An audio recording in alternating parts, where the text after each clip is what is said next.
الحمد لله رب العالمين، أشهد أن لا إله إلا الله وحده لا شريك له، وأشهد أن سيدنا ومولانا محمدا عبده ورسوله. أما بعد، فأعوذ بالله من الشيطان الرجيم.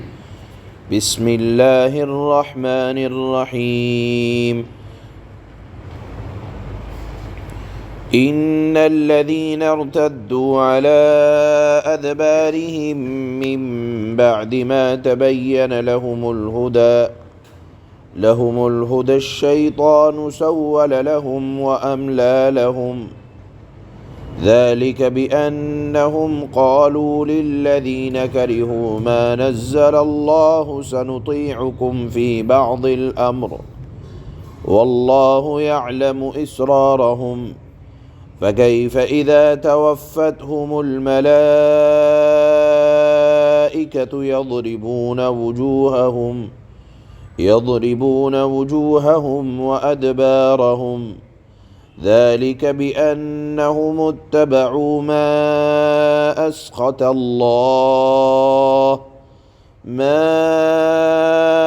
أسخط الله وكرهوا رضوانه فأحبط أعمالهم.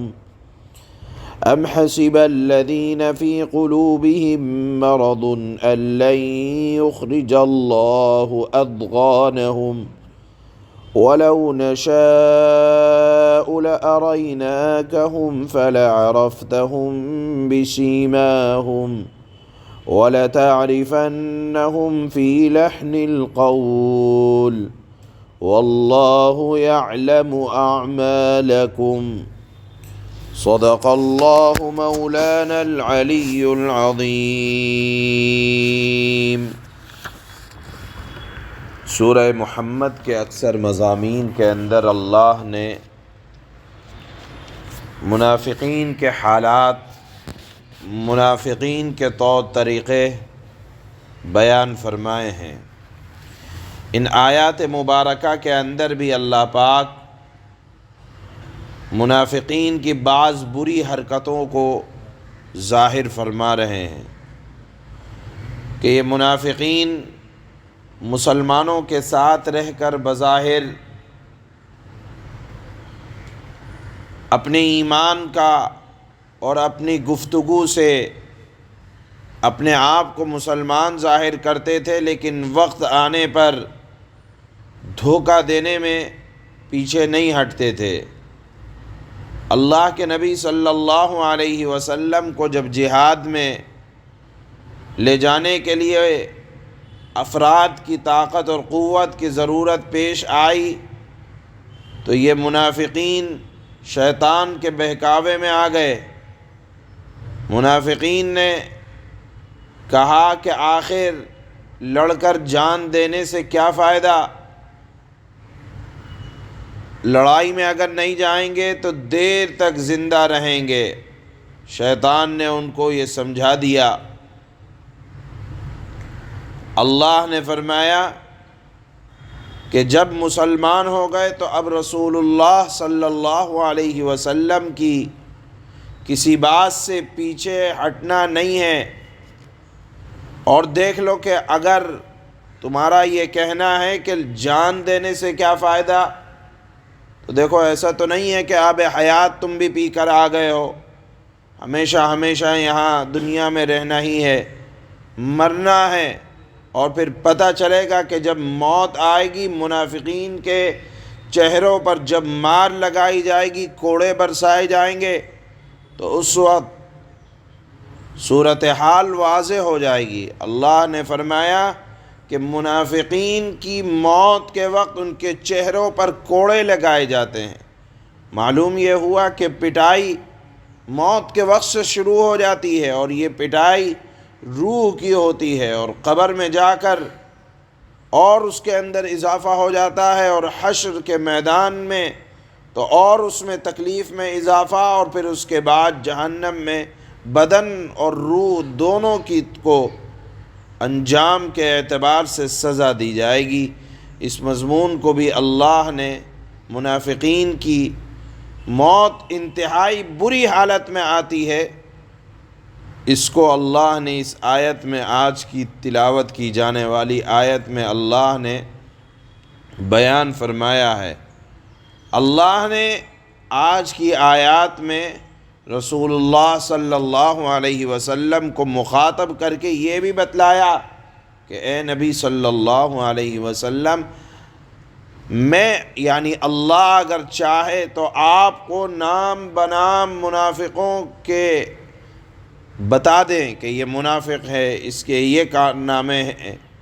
اسلام کو جہاں غیروں سے زیادہ اپنوں سے تکلیفیں پہنچی ہیں، تو اللہ کے نبی صلی اللہ علیہ وسلم کو تسلی دینے کے لیے اللہ نے فرمایا، اے محمد صلی اللہ علیہ وسلم، اللہ جانتا ہے، ایک ایک منافق کو جانتا ہے، اور اللہ اس بات پر بھی قادر ہے کہ آپ کو بتلا دے کہ آپ کے ساتھ رہنے والوں میں، آنے جانے والوں میں منافقین کون ہیں، لیکن یہ بات اللہ کے مقتضیٰ کے خلاف ہے، اور اللہ نے آپ کو ایسا بصیرت والا ایمان عطا فرمایا ہے کہ آپ خود جان جائیں گے، خود سمجھ جائیں گے کہ کون منافق ہے اور کون منافق نہیں ہے۔ اللہ نے اس بات کو آج کی اخیر کی آیت میں بیان فرمایا ہے۔ چنانچہ منافقین کی یہ بات کہ کبھی کچھ بظاہر ایمان کا اظہار، لیکن وقت آنے پر مکر جانا، اس کو اللہ نے منافق کی خاص علامت بیان فرمایا ہے۔ آج کی آیات میں اسی مضمون کو اللہ پاک بیان فرما رہے ہیں۔ اللہ فرماتے ہیں، ان الذين ارتدوا على ادبارهم من بعد ما تبين لهم الهدى الشيطان سول لهم واملى لهم۔ حقیقت یہ ہے کہ جو لوگ حق بات سے پیٹھ پھیر کر مڑ گئے ہیں، باوجود کہ ہدایت ان کے سامنے خوب واضح ہو چکی تھی، یعنی جان چکے تھے کہ یہ اللہ کے نبی ہیں، یہ شریعت ہے، یہ دین ہے، انہیں شیطان نے پٹی پڑھائی اور انہیں دور دراز کی امیدیں دلائی ہیں۔ امیدیں یہ دلائیں کہ اگر ہم جائیں گے، اللہ کے نبی کا ساتھ دیں گے، مر جائیں گے، اور مرنے سے بہتر زندگی ہے، لہذا مرنے سے کیا فائدہ، یہ شیطان نے انہیں پٹی پڑھائی۔ اللہ فرماتے ہیں، ذَلِكَ بِأَنَّهُمْ قَالُوا لِلَّذِينَ كَرِهُوا مَا نَزَّلَ اللَّهُ سَنُطِيعُكُمْ فِي بَعْضِ الْأَمْرِ وَاللَّهُ يَعْلَمُ إِسْرَارَهُمْ۔ یہ سب اس لیے ہوا کہ جو لوگ اللہ کے نازل کی ہوئی باتوں کو ناپسند کرتے ہیں، ان منافقوں نے ان سے یہ کہا کہ بعض معاملات میں تو ہم تمہاری بات مانیں گے، اور اللہ ان کی خفیہ باتوں کو سب جانتا ہے۔ ایسا نہیں ہے کہ اللہ کو دھوکہ دیا جا سکے۔ اللہ نے فرمایا کہ دل میں اٹھنے والے خیالات بھی اللہ جانتے ہیں۔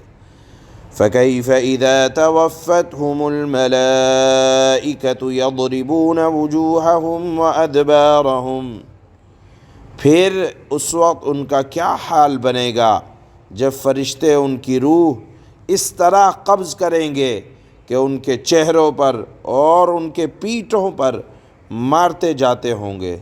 گویا کہ منافقین کی موت دردناک آتی ہے۔ ذَلِكَ بِأَنَّهُمُ اتَّبَعُوا مَا أَسْخَطَ اللَّهَ وَكَرِهُوا رِضْوَانَهُ فَأَحْبَطَ أَعْمَالَهُمْ، یہ سب اس لیے کہ یہ اس طریقے پر چلے جس نے اللہ کو ناراض کیا، اور اس کی رضامندی حاصل کرنے کو خود انہوں نے ناپسند کیا، اس لیے اللہ نے ان کے اعمال اکارت کر دیے۔ ام حسب الذین فی قلوبہم مرض ان لن یخرج اللہ اضغانہم، جن لوگوں کے دلوں میں بیماری ہے، کیا وہ یہ سمجھتے ہیں کہ ان کے چھپے ہوئے کینے کو اللہ کبھی ظاہر نہیں کرے گا؟ منافقین یہ سمجھتے تھے کہ ہم اگر کچھ غلط کریں تو اللہ اپنے حبیب کو نہیں بتا سکتا۔ اللہ نے فرمایا غلط بات ہے، وَلَوْ نَشَاءُ لَأَرَيْنَاكَهُمْ فَلَعَرَفْتَهُمْ بِسِيمَاهُمْ وَلَتَعْرِفَنَّهُمْ فِي لَحْنِ الْقَوْلِ وَاللَّهُ يَعْلَمُ أَعْمَالَكُمْ۔ اور مسلمانوں، اگر ہم چاہیں یعنی اللہ چاہیں تو تمہیں یہ لوگ اس طرح دکھا دیں کہ تم ان کی علامات سے انہیں پہچان جاؤ گے، اور اب بھی تم انہیں بات کرنے کے انداز سے ضرور پہچان ہی جاؤ گے، اور اللہ تعالیٰ تم سب کے اعمال کو خوب جانتا ہے۔